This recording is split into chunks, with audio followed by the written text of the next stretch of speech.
My mother called me a liar from birth, all because of her belief in scientific parenting. From the day my twin sister Mina and I were born, she fastened honesty bracelets to our wrists. Lie, and it flashed red, triggering an electric shock from Mom's remote. Mina's bracelet always stayed green. Even when she tore Mom's dress and blamed the cat, it glowed gently. But me? If I whispered, "Mom, I'm hungry," it turned furious red, and pain shot through my arm. Flipping on her house shoes and striding toward my room. Let her starve. It's what she deserves. That nasty habit of faking sickness for attention, it's because we've been too soft on her. She shoved my door open. She didn't turn on the light. In the dim glow from the living room, she could see me slumped over the desk, motionless, as if I were asleep. "Well, look at you," Mom said, crossing her arms, her voice dripping with sarcasm. "You think if you pretend to be pitiful, I'll carry you to bed? You're 10 years old, Audrey, not 5. I floated beside my own body, screaming silently. "Mom, I'm not pretending. I'm dead. Just look at me. Touch me. My body is cold." But she couldn't hear me. She only believed what she could see. Mina squeezed past her, holding up her wrist triumphantly. "Audrey is a lazy bones. See, my bracelet is green and hers is still red. She's even lying in her dreams." Mom stroked Mina's hair. "That's because you're my good girl. Don't pay any attention to the liar. Let her sleep it off. She can stay there all night for all I care." Dad peeked in from behind her. "Maybe we should put her to bed. It's cold tonight." "Put her to bed?"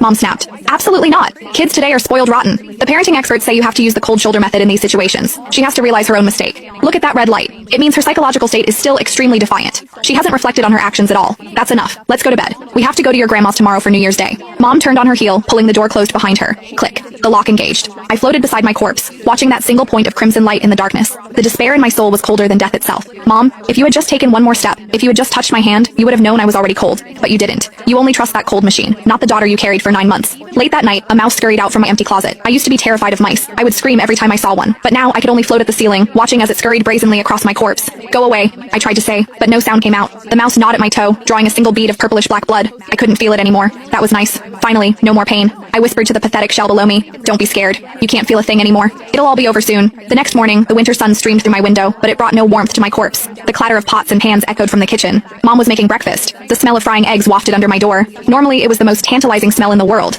but I was only allowed to eat boiled vegetables because Mom said liars didn't deserve to eat meat. Today, she was deliberately banging the spatula against the pan. I knew she was trying to tempt me. She wanted the smell to drive me crazy, to make me crawl out of my room and beg for forgiveness. The old me might have done it. For a single fried egg, I would have confessed to crimes I never committed. But now, I didn't need to eat anymore.